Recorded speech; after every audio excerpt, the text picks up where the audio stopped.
Qu'est-ce qu'il y a encore? J'en ai marre.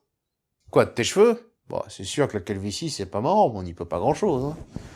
Et c'est pas à février sens comme toi que je vais apprendre que tous ces shampoings magiques, c'est la camelote. C'est bon, t'as fini. Disons que je fais une pause. Alors, c'est quoi le problème? Qu'est-ce qu'il y a? On avait dit que notre objectif était de rire avec la science. Et? Mais on parle que de trucs glauques, torture d'êtres humains, exécution de singes. On est loin de l'objectif, là. Bah déjà, c'est pas parce qu'un sujet est sérieux qu'on peut pas rire avec, hein. On appelle ça de l'humour noir. C'est cynique. Moi, je voulais une émission innocente et gaie. Ok, laisse tomber. Abandonne les sciences, mon gars. Fais des émissions de beauté. Avec notre tronche. Ah, là, c'est sûr que le côté humour de nos émissions va monter en flèche. Enfin bon. Si ça peut te remonter le moral. Tiens. Voilà. Si c'est encore une photo de ta... Tu sais très bien que les plus courtes sont les meilleures. Tu parles de la photo ou de la blague, là? Les... Oh, sainte mère de Dieu, mais c'est génial!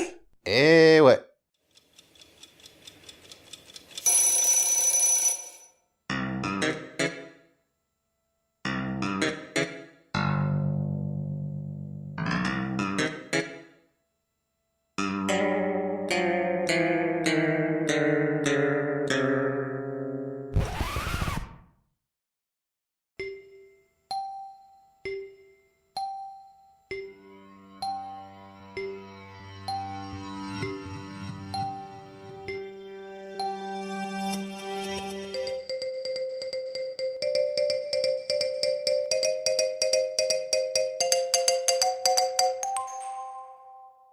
Bonjour à tous.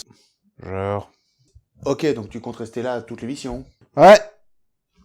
Peut-être même toute la vie. Bref, vous connaissez les Darwin Awards? Oh non!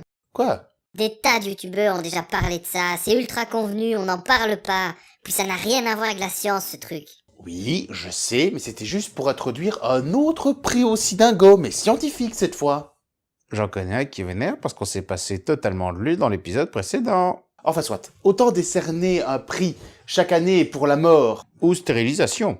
la plus stupide est effectivement très connue sur le web, hein, tout le monde a entendu parler des Darwin Awards, autant le prix décerné au rapport ou à la recherche scientifique la plus drôle, ça l'est déjà nettement moins.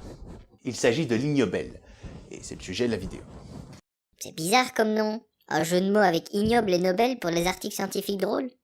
C'est parce que drôle n'est pas le seul critère, en fait il y a plusieurs façons de gagner le prix. 3 par ailleurs. Le premier, comme je viens de le dire, c'est le fait que la recherche scientifique soit drôle, que ce soit par le thème abordé, que de manière volontaire ou non, ou tout simplement par les résultats qui sont absurdes, ou parce que la recherche est stupidement inutile. Comme exemple juste drôle, il y a en 1993, on a décerné le prix de médecine à un groupe de chercheurs qui ont pondu un article s'intitulant « Gestion correcte d'un pénis coincé dans une fermeture éclair ». Le deuxième critère est que la publication est complètement ratée, soit parce que le gars n'a pas du tout obtenu des résultats probants, ou pas ceux qu'il attendait, alors que il avait fait le cake avant ça, comme quoi il avait révolutionné le monde avec. Donc on se moque dans ce cas-là. Comme le prix de chimie de 1991, qui est la première année de la cérémonie d'Ig Nobel, qu'on a décerné à Jean Benveniste pour ses travaux sur la mémoire de l'eau. Et on ne parle pas d'homéopathie, non, là, c'est l'eau qui arrivera à se souvenir d'événements de l'histoire, même s'il n'y a plus aucune trace de ce dit événement, juste grâce à l'agencement des molécules dans l'eau. Il s'est bien planté là-dessus. D'ailleurs, il a tellement insisté sur sa théorie qu'on lui a redonné un deuxième prix Nobel pour la même chose en 98. Où l'article est dit raté, simplement parce qu'il n'a absolument rien de scientifique là-dedans. Du début à la fin, c'est n'importe quoi. Et les jurys ont voulu bien se foutre de la gueule du pseudo-scientifique qu'il a pendu.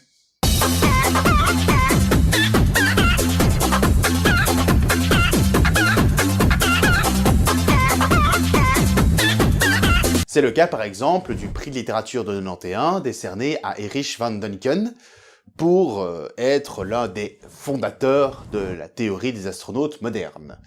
Mais on va pas en parler de ça parce que ce sera le sujet d'une d'une autre vidéo très bientôt.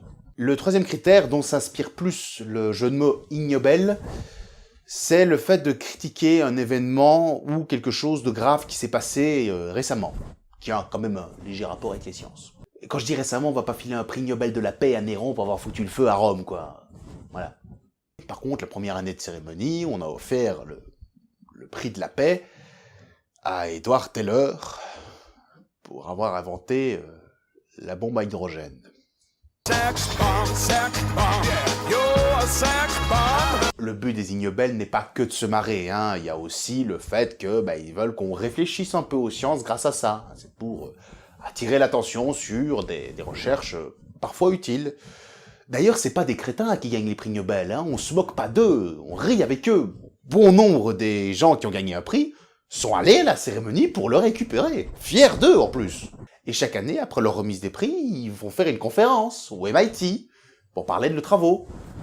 Le MIT, pour ceux qui ne savent pas ce que c'est la plus grande école d'ingénieurs du monde.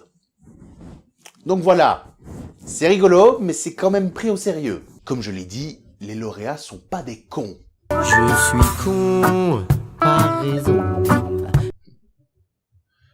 Certains même sont de pur génie. Il y en a un qui a quand même gagné un prix Ig Nobel, et quelques années plus tard, le prix Nobel. Tout court. Pour la même chose? Non, faut pas déconner, on va pas filer un prix Nobel à un mec pour avoir réussi à faire léviter une grenouille. Ce qui reste un putain d'exploit, je trouve. D'ailleurs, je remarque que c'est souvent les prix Nobel ou les prix d'économie qui servent à critiquer plus qu'à rire, et surtout dans les premières années.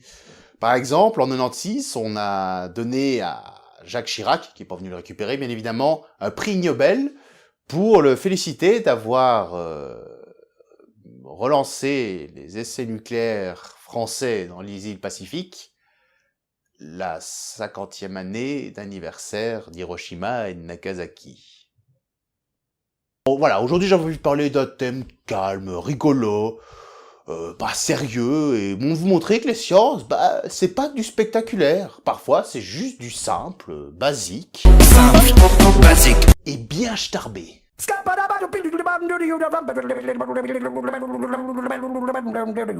Mais avant de se quitter, on va quand même se faire un petit top de ce que moi, je considère être mes préférés. Petit bijou, vous allez voir. Prix Nobel de la paix en 99 pour féliciter Charles Fourier et Michel Wang de l'invention d'un antivol de voiture muni d'un lance-flamme. Faut reconnaître qu'à la longue, ça va dissuader sévère, ça, hein. Prix de la littérature décerné en 2001 à John Richard, fondateur de la Société de la protection de l'apostrophe, pour sa contribution à différencier le cas possessif du pluriel dans la langue anglaise. Limite, je le trouve mignon, celui-là. Prix d'obstétrique donné en 2017 à un groupe de scientifiques espagnols qui ont étudié si la musique parvenait à un fœtus mieux par le ventre de la mère ou par son vagin. Je n'ose imaginer la tête de l'annonce qu'ils ont publiée pour trouver des cobayes. Le pire, c'est qu'après cette étude, on a commencé à commercialiser les écouteurs à vagin. Je déconne pas, cherchez sur internet, ça se vend. Prix de biologie en 2015, pour avoir remarqué que si on attachait au cul d'un poulet un bâton lesté, il se mettait à marcher comme on imagine que marchaient à l'époque les dinosaures. Les bipèdes, bien sûr. Prix de l'aviation à un groupe d'Argentins qui ont découvert que les hamsters se remettaient plus facilement du décalage horaire si on leur injectait du Viagra. Si jamais vous venez l'envie de commencer vous-même les tests sur les humains en commençant par vous-même, allez-y les gars, foncez, on attend la réponse. Et comme petit dernier, le prix de médecine de 2006 qui a été décerné à un groupe de chercheurs qui ont trouvé un vrai remède contre le hockey. Ah cool ça, il faut faire quoi? Un massage rectal. Hein? Ouais, efficacité garantie. Voilà, cet épisode est terminé. J'espère qu'il vous a plu. Surtout, n'hésitez pas à le partager si c'est le cas. Ça m'aiderait vraiment beaucoup. Et je vous dis au revoir et... Salah!